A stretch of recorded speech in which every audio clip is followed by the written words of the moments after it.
नमस्कार मित्रों, आज विषय हिंदी में कक्षा 10 का 16वां नंबर का एकम है चोरी। इसका प्रथम भाग हम देखते हैं। यह एक सुंदर कहानी है। लेखक यशपाल जैन हैं।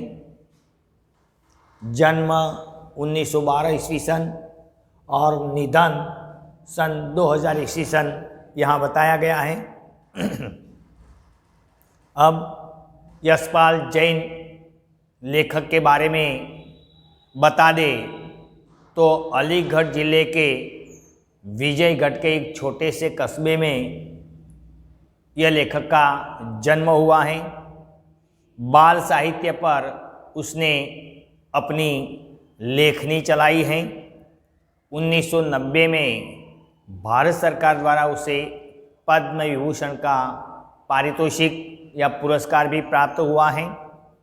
अजंता इलोरा, अहिंसा और भारत व दो यशपाल जैन की ख्यातनाम कृतियां हैं।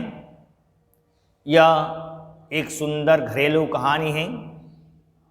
इस कहानी के बारे में बता दे तो नौकर हमारे परिवार का अंग होना चाहिए। हमें उसके साथ आत्मीय व्यवहार करते हुए स्वीकार करना चाहिए। हम जो खाते हैं वह नौकर को भी मिलना चाहिए ताकि मानवीय और सौहार्दपूर्ण वातावरण से घर में सुख और शांति और आनंद बना रहे।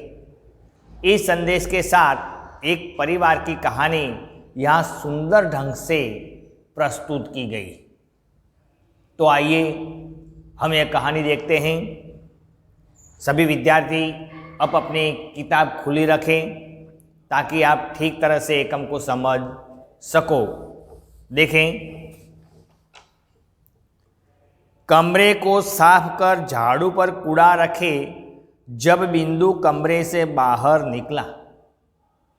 यह बिंदु एक नौकर है। घर में झाड़ू पोता लगाने का, बर्तन साफ करने का काम करता है। आज उसने घर की सफाई करके जो कूड़ा करकट था वह उसने झाड़ू पर लगाया और वह बिंदु कमरे से बाहर निकला।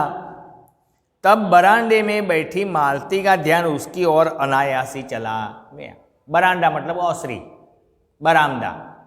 यह बरामदे में बैठी मालती, जो दूसरा पात्र है मालती, वह घर की मालकिन है। अनायास, अनायास मतलब अचानक, एकाएक।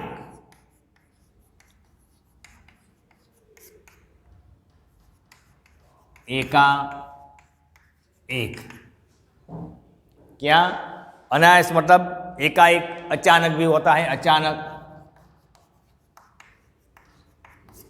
अचानक मालती का ध्यान बिंदु की ओर चला गया। उसने देखा कि एक हाथ में झाड़ू है पर दूसरे हाथ की मुट्ठी बंधी हुई और कुछ पीछे की ओर जानबूझकर आड़ में कर ले गई है। तो मालती ने देखा तो बिंदु के एक हाथ में झाड़ू है और दूसरे हाथ की मुट्ठी बंद है। मुट्ठी बंद है उतना ही नहीं, लेकिन उसने वह मुट्ठी अपने पीठ के पीछे छुपा रखी है। एक हाथ में झाड़ू, दूसरे हाथ की मुट्ठी बंद, और फिर भी वह मुट्ठी छुपा कर वह जा रहा है। आड़, एक शब्द है आड़, ओट, छुपाना। मालती को लगा हो न हो कमरे से बिंदु कुछ लाया है। उसने कहा बिंदु। अब मालती के मन में शंका हुई। मालती ने मन में सोचा कि मानो न मानो, लेकिन बिंदु अपनी मुट्ठी में छुपाकर घर में से कोई चीज ले जा रहा है। तो ये शंका के कारण मालती ने बिंदु को आवाज दी, बिंदु, ओ बिंदु। 2 कदम पर बिंदु पर उसने मानो मालती की आवाज सुनी ही न हो। अब बिंदु कोई दूर नहीं था, मालती के निकट ही था, लेकिन मानो कि बिंदु ने मालती की बात सुनी ही न हो, मालती ने जो पुकारा वह आवाज सुनी ही न हो और वह चलता रहा। मतलब पीछे मुड़कर बिंदु ने देखा नहीं, वह चलता ही गया। बल्कि मालती ने देखा कि उसकी पुकार पर बिंदु की चाल में कुछ तेजी आ गई। अब मालती ने देखा कि जैसे मैंने पुकारा, इसके बाद बिंदु की चाल में तेजी आ गई। बिंदु पहले आहिस्ता चलता था, लेकिन मालती के बुलाने पर बिंदु की चाल में गति आ गई। मतलब तेज गति से बिंदु चलने लगा। एक शब्द है पुकार, चिल्लाना, और चिल्लाना का भाववाचक होता है चिल्लाहट।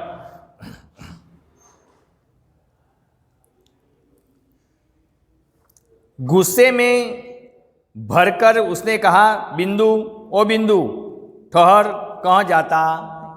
जब बिंदु रुका नहीं और उसकी गति में, चाल में गति आ गई, तो मालती क्रोध में आ गई और क्रोधावश होकर उसने गुस्से में कहा कि बिंदु, ओ बिंदु, ठहर, कहाँ जाता है। बिंदु, रुक, कहाँ जाता है। इतना कहना था कि बिंदु तो दौड़ने लगा और वह गया। देखिए, अब तो सिर्फ चाल में गति नहीं, लेकिन मालती के इसी प्रकार रोषपूर्ण पुकारने के कारण अब बिंदु दौड़ने लगा। वह गया। देखते ही देखते वह आंखों से ओझल हो गया। मालती के संदेह की पुष्टि के लिए यह सब काफी था। पुष्टि एक शब्द है, पुष्टि,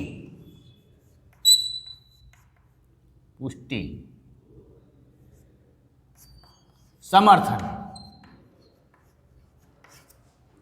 अब मालती की शंका को समर्थन के लिए यह बात काफी थी, क्या कि बिंदु रुका नहीं, पीछे मुड़कर देखा नहीं और पहले गति आ गई चाल में और दौड़ने लगा।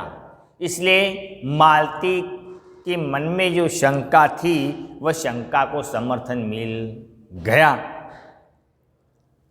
उसने तेजी के साथ कहा, सुनते हो जी, देखो बिंदु कुछ लिए जा रहा है, जल्दी आओ। उसके पति घर में बैठे थे, इसलिए मालती ने अपने पति से आवाज दी कि सुनो जी, सुनते हो, जल्दी बाहर आओ, जल्दी बाहर आओ।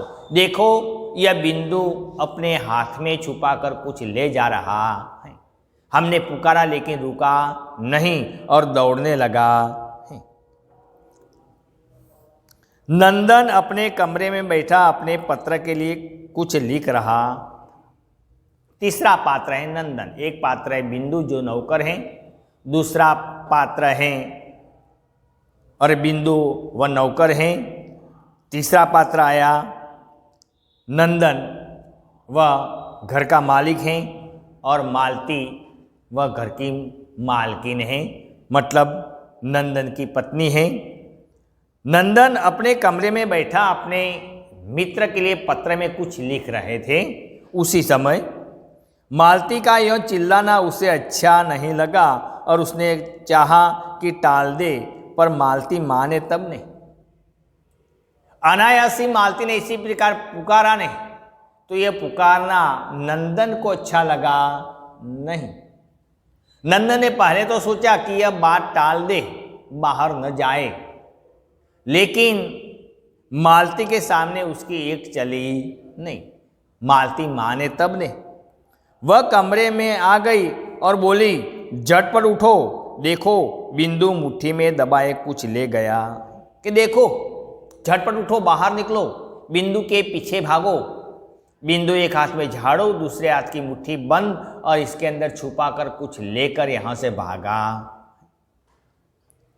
नंदन ने कलम और एक और रख दी और जैसे किसी ने जबरदस्ती पकड़कर उठा लिया हो, वह उठा। अनायासी, न चाहे फिर भी नंदन को ऐसा करना पड़ा। उसने कलम एक और छोड़ दी और मानो कि कोई उसे पकड़कर उठा रहा हो। उसी प्रकार इच्छा न होने के बावजूद भी वह उठा और बाहर निकल आया। कमरे से बाहर आया तो देखता क्या है कि बिंदु लौटकर आ रहा है। जैसे ही नंदन कमरे से बाहर आया तो देखा सामने से बिंदु जो कूड़ा करकट डालने गया था वह डालकर वापस आ रहा है। एक हाथ में झाड़ू है, दूसरा हाथ रीता। उसके एक हाथ में झाड़ू है और दूसरा हाथ रीता। रीता मतलब खाली।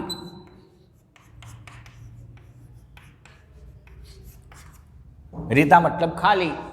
देखिए, बिंदु के एक हाथ में झाड़ू है और दूसरा हाथ रीता है और नीचे लटका हुआ है। मुट्ठी भी खुली है, हाथ भी खुला है। एक हाथ में झाड़ू, दूसरा हाथ खाली और वह लटक रहा है। ऐसी अवस्था में बिंदु नंदन और मालती के सामने उपस्थित हुआ। उसे देखते ही मालती उबल पड़ी। उबल पड़ना मतलब क्रोध में आ जाना। क्या? उसे देखते ही मालती उबल पड़ी। क्या रे बिंदु के बच्चे, मैं गला फाड़ती रही और तू रुका नहीं। बोल, हाथ में क्या ले गया था? कि ओरे क्यों रे बिंदु के बच्चे, मैं गला फाड़ती रही। देखिए, एक मुहावरा है गला फाड़ना, जोर जोर से चिल्लाना। जोर जोर से चिल्लाना, गला फाड़ फाड़ कर बोलना मतलब जोर जोर से चिल्लाना। मालती गला फाड़ती रही और बिंदु 9 2 11 हो गया। तू रुका नहीं। बोल, हाथ में क्या ले गया था? मालती ने धमकाया कि मैंने बार बार पुकारा, जोर जोर से आवाज़ दी, तूने आवाज़ सुनी भी सही, लेकिन फिर भी तू रुका नहीं। बोल, तू अपने हाथ में क्या छुपा कर ले गया था? बिंदु का चेहरा फक। बोला, कुछ नहीं बाबूजी, बीबी जी। फक ले फिक्का। अब बिंदु का चेहरा उतर गया। उसने कहा कि बीबी जी, मालकिन, मैं कुछ नहीं ले गया था। झूठ कहेगा? क्यों रे, तेरे हाथ में कुछ नहीं था तो मेरे पुकारने पर फिर तू रुका क्यों नहीं? मालती ने रोषपूर्ण स्वर में कहा कि तेरे हाथ खाली थे, तू कुछ ले नहीं गया था तो मैंने बार बार पुकारा, तो तू रुका क्यों नहीं? तुझे रुकना चाहिए था। तू कुछ ले नहीं गया था तो तुझे रुकना चाहिए था। ऐसे धमकाते हुए रोषपूर्ण स्वर में मालती ने पूछा। बिंदु से बोला नहीं जा रहा था। बिंदु अब घबरा गया था। अब बिंदु से बोला जा रहा नहीं था। कहे तो क्या कहे? तब नंदन आगे बढ़ा, बोला, घबराओ नहीं, सच बताओ कि क्या ले गए। अब आहिस्ते आहिस्ते यह नंदन बिंदु के पास गया। उसने उसके सर पर हाथ रखा, पीठ थपथपाई और बोला कि घबराओ नहीं, सच सच बताओ बिंदु, तू घर से क्या ले गया था? फिर वही झूठ। सच बाबूजी, मेरे हाथ में झाड़ू थी और कूड़ा था। कि सच बाबूजी, मैं घर से कुछ नहीं ले गया था। मेरे हाथ में झाड़ू थी और कूड़ा करकट था, यही डालने के लिए मैं गया था, मैं कुछ ले गया नहीं। फिर वही झूठ। मालती ने कहा, फिर वही झूठ। हमारी नज़रों के सामने मुट्ठी बंद करके यहाँ से भागा है, पुकारने पर भी रुका नहीं, और फिर भी झूठ। मालती ने चीखकर कहा, इसे पुलिस में दे दो, लातों के देव कहीं बातों से मानते।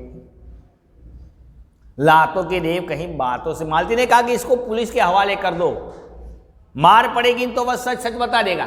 लातों के देव बातों से कहीं मानते, इसका मतलब है जब मार पड़ती है ना तो अच्छे अच्छे के होश ठिकाने आ जाते। चोर चोरी करता है लेकिन मानता नहीं, लेकिन जब पुलिस के डंडे पड़ने लगते हैं तब सही सही बात बताने लगता। तो एक कहावत है कि लातों के देव कहीं बातों से मानते हैं। तो जब मार पड़ती है तो अच्छे अच्छे के होश ठिकाने आ जाते। इस बेईमान के ऊपर घर छोड़ रखा है तो इसलिए कि चीज उठा उठा कर ले जाए, और ऊपर से झूठ। इस बेईमान, ईमानदार इसका अर्थ तो विरोधी होता है बेईमानदार। ये बेईमान के हवाले हमने घर छोड़ रखा है, इसका मतलब ऐसा नहीं कि घर में से इसी प्रकार चीज वस्तुएं चोरी करके करके ले जाए और ऊपर से झूठ बोले। नंदन ने मालती को शांत कर कहा, असली बात जानने का यह तरीका नहीं है। तरीका मतलब उपाय।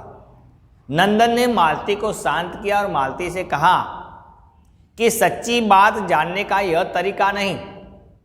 दाग धमकी देने से, डराने से सच्ची बात हमारे सामने आ जाए, यह गलत बात है। तो तुम नंदन के सामने सच्ची बात उबलाने के लिए जो वर्तन कर रही है वह कोई सही तरीका नहीं है, सही उपाय नहीं है। फिर बिंदु को उसने प्यार से समझाया और कहा, मैं तुमसे कुछ कहूँगा नहीं, ठीक ठीक बताओ कि क्या ले गए थे। अब एक बच्चों के साथ कैसा व्यवहार करना चाहिए वह नंदन ने वैसा व्यवहार किया और बिंदु की पीठ पर हाथ रखा, उसके आंसू पोंछे और धीरे से कहा कि बिंदु तू ये बता कि तू क्या ले गया था। सच सच बता दे, हम तुम्हें कुछ नहीं करेंगे, हम तुम्हें न मारेंगे और न तुमसे घर से हटाएंगे। तू जो ले गया था वह सच सच बता दे। किंतु बिंदु घबराया सा, खोया सा धरती की ओर देखता रहा और नंदन का बहुत आग्रह हुआ तो उसने उतना ही कहा, मैंने कुछ लिया। बिंदु की मुंडी नीची थी, पैर से वह जमीन कुतर रहा था। अब उसने धीरे से कहा कि मैं कुछ ले गया। नंदन फिर भी खींचा नहीं। अब बिंदु ने अपनी भूल स्वीकार की।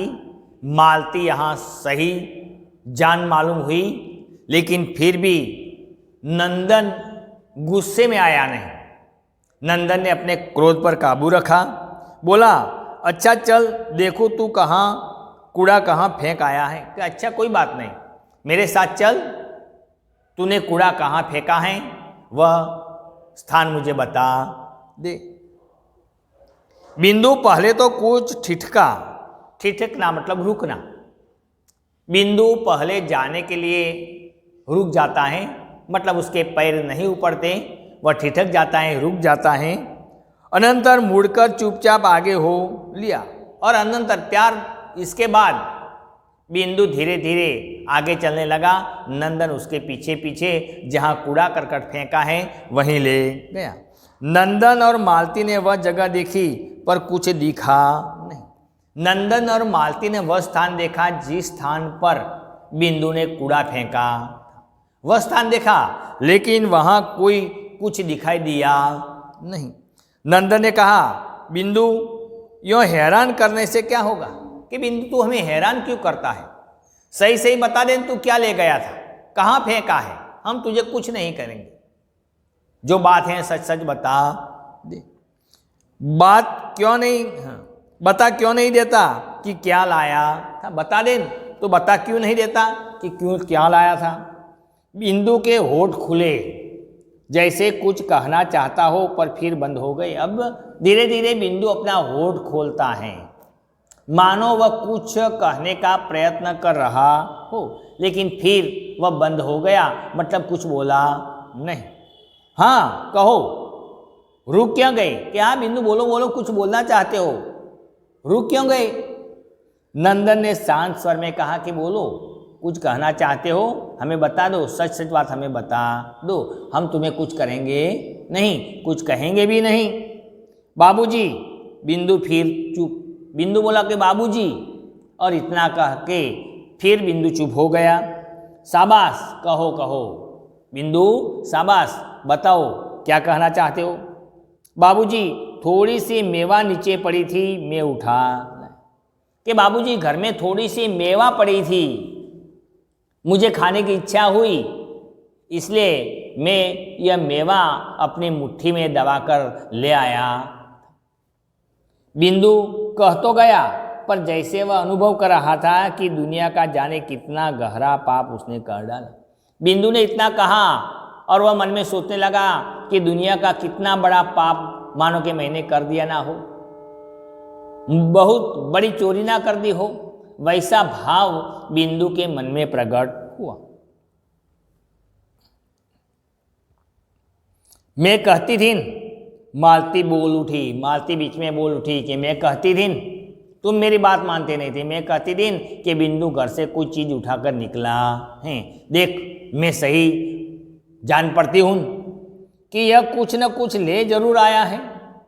देखा मेरी बात सच निकली।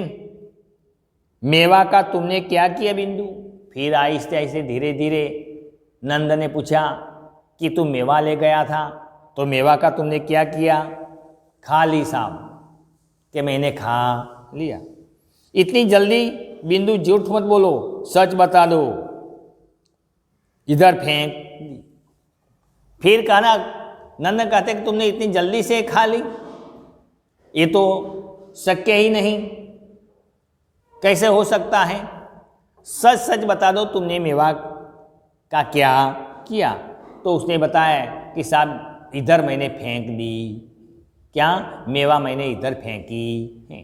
तो मित्रों, ये पहला भाग हम यहाँ तक रखते हैं। आगे की बात हम दूसरे टास्क के अंदर देखेंगे। Thank you.